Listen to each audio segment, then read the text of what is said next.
No nation collapses in a single moment. The decline is slow. The warnings pile up. The damage spreads quietly. And by the time the fall comes, it's been building for a long time. The northern kingdom of Israel didn't vanish overnight. Its decline stretched across generations. Its prophets spoke plainly. Its political leaders scrambled and maneuvered. And at the center of its final decade stood a king most people have never heard of, a man named Hoshea, the last ruler of a kingdom that once rivaled its southern neighbor, Judah. 2 Kings 17:1 records the start of his reign. In the 12th year of Ahaz, king of Judah, began Hoshea the son of Elah to reign in Samaria over Israel 9 years. 9 years. That's it. And the biblical record gives a careful, almost restrained evaluation. And he did that which was evil in the sight of the Lord, but not as the kings of Israel that were before him. Now think about that for a second. He wasn't called the worst. He wasn't singled out for exceptional wickedness. He wasn't the most violent or the most corrupt. And yet, he presided over the end. The kingdom died on his watch. To understand how Israel got to this point, you have to look at what came before Hoshea ever sat on the throne. Under Jeroboam II, Israel was thriving, at least on the surface. Trade routes were secure. Agricultural output was up. Wealth was flowing. The kingdom was expanding. Things looked good.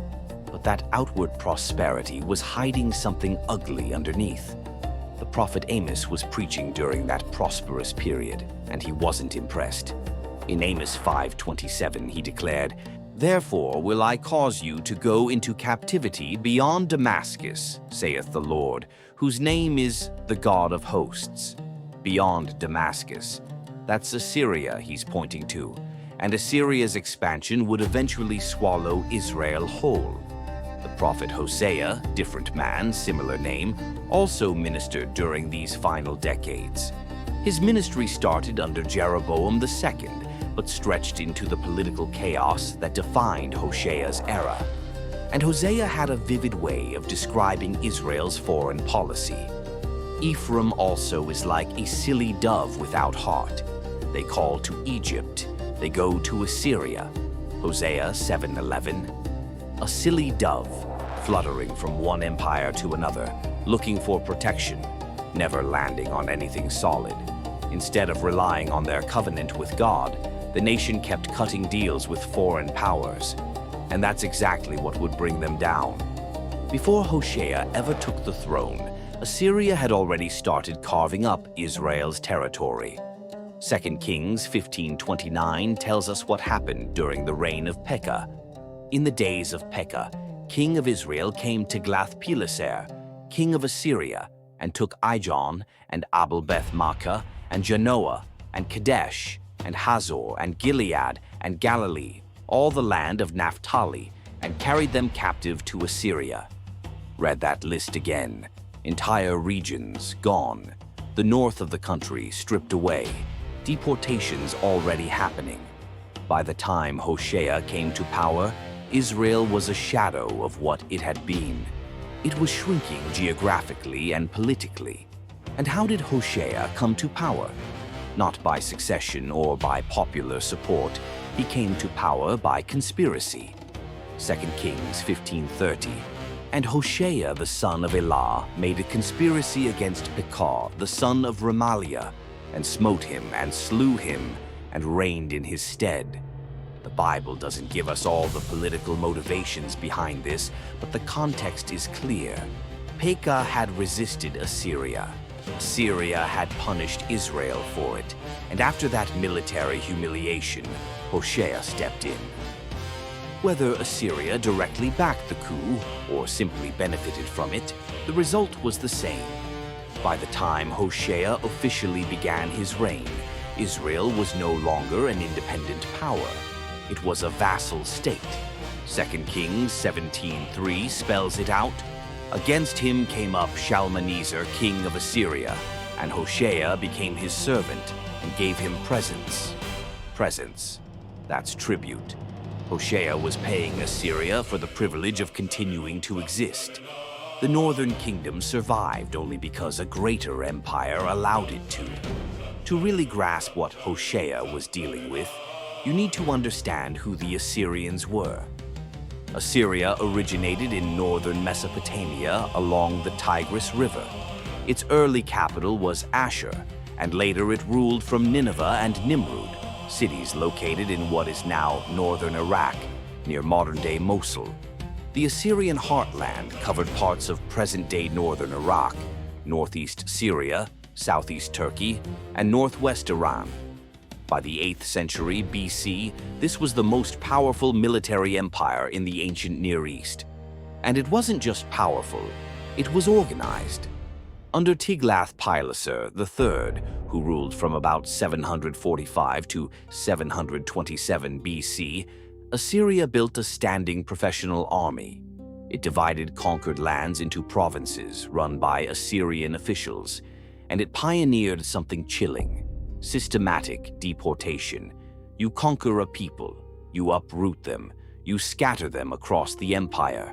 That way, they can't organize, they can't rebel. By the time Hoshea sat on his throne, Assyria controlled Syria, the Phoenician coast, chunks of Israel, and was pressuring Judah and even Egypt. The Assyrian kings Hoshea dealt with, Shalmaneser V and later Sargon II, were not weak or distracted. They commanded a disciplined, formidable war machine. And yet, Hoshea gambled. 2 Kings 17:4. And the king of Assyria found conspiracy in Hoshea, for he had sent messengers to So, king of Egypt, and brought no present to the king of Assyria, as he had done year by year. He stopped paying tribute. He reached out to Egypt for help. The text calls the Egyptian ruler So and doesn't tell us much more. But the move itself was unmistakable. It was open rebellion against Assyria. The response was swift. Therefore, the king of Assyria shut him up and bound him in prison. Just like that, arrested, imprisoned. And then Assyria turned its full attention to the land itself. Then the king of Assyria came up throughout all the land and went up to Samaria and besieged it 3 years. 2 Kings 17:5. 3 years of siege. Think about what that means for the people inside those walls. 3 years of shrinking food supplies, disease, fear, waiting for the end. And in 722 BC, it came. In the 9th year of Hoshea, the king of Assyria took Samaria and carried Israel away into Assyria. 2 Kings 17:6. The northern kingdom ceased to exist. The deportations intensified. Israelites were resettled in Hala, in Habor by the river of Gozan, and in the cities of the Medes. Assyria then moved foreign populations into Samaria, as recorded in 2 Kings 17:24. The demographic character of the region changed permanently. Now here's where the biblical account goes deeper than just politics. 2 Kings 17 doesn't chalk this up to bad strategy or military inferiority. It gives a theological explanation. Verses 7 and 8. For so it was that the children of Israel had sinned against the Lord their God, and had feared other gods, and walked in the statutes of the heathen. The chapter goes on. Idolatry, covenant violation, rejection of prophets, clinging to the sins Jeroboam first introduced. And verse 13 drives the point home. Yet the Lord testified against Israel and against Judah by all the prophets and by all the seers, saying, "Turn ye from your evil ways." The exile wasn't just a geopolitical event. The Bible presents it as the consequence of a broken agreement. Israel broke faith with God, and God followed through. The prophets active during this period line up with that interpretation exactly. Hosea had been warning them for years. My people are destroyed for lack of knowledge. Hosea 4:6. For they have sown the wind, and they shall reap the whirlwind. Hosea 87. He called out their reliance on foreign alliances directly. When Ephraim saw his sickness, then went Ephraim to the Assyrian, Hosea 5:13. Every one of those warnings maps directly onto the political choices made under Hoshea. Amos, even earlier, had foretold exile beyond Damascus, and Isaiah, ministering down in Judah during the same general period, addressed Assyria head-on. Isaiah 10:5, "O Assyrian, the rod of mine anger." Assyria was an instrument of divine judgment, according to Isaiah, but he didn't stop there. He also said Assyria would be judged for its own arrogance. "I will punish the fruit of the stout heart of the king of Assyria." Isaiah 10:12. Isaiah didn't present Assyria as some permanent force. He described it as a temporary tool within a much larger plan. Assyria reached its height in the late 8th and early 7th centuries BC. It looked unstoppable, but in 612 BC, Nineveh fell to a coalition of Medes and Babylonians. By 609 BC, the last Assyrian forces were defeated at Haran. The empire was done. Isaiah 14:24-25. "Surely, as I have thought, so shall it come to pass, that I will break the Assyrian in my land." The empire that conquered Israel was itself conquered. It never came back. Hoshea's reign lasted 9 years. He inherited a diminished kingdom. He ruled as a vassal. He attempted a desperate political realignment. He was arrested. His capital endured 3 years of siege and fell. His people were deported. The northern kingdom ended during his reign. The Bible presents all of this within both a political and a theological framework. Assyria was powerful and disciplined. Israel was divided and compromised. The prophets warned clearly. The rebellion failed. The exile happened. Hoshea isn't remembered for personal drama or extraordinary reform. He's remembered because he was the last one. After him, the northern kingdom was gone. People ask this, and the honest answer is, we don't know. That's not a dodge. It's the limit of the record. 2 Kings 17:4 tells us, "Therefore the king of Assyria shut him up and bound him in prison." And that's the last time the Bible mentions Hoshea as an individual. The narrative shifts immediately to the siege of Samaria and the deportation. No trial, no execution, no release, no death notice, nothing. There are no surviving Assyrian inscriptions that describe his personal fate either. Assyrian records mention the conquest of Samaria under Sargon II, who claimed to have deported over 27,000 inhabitants. But they don't say what happened to Hoshea himself.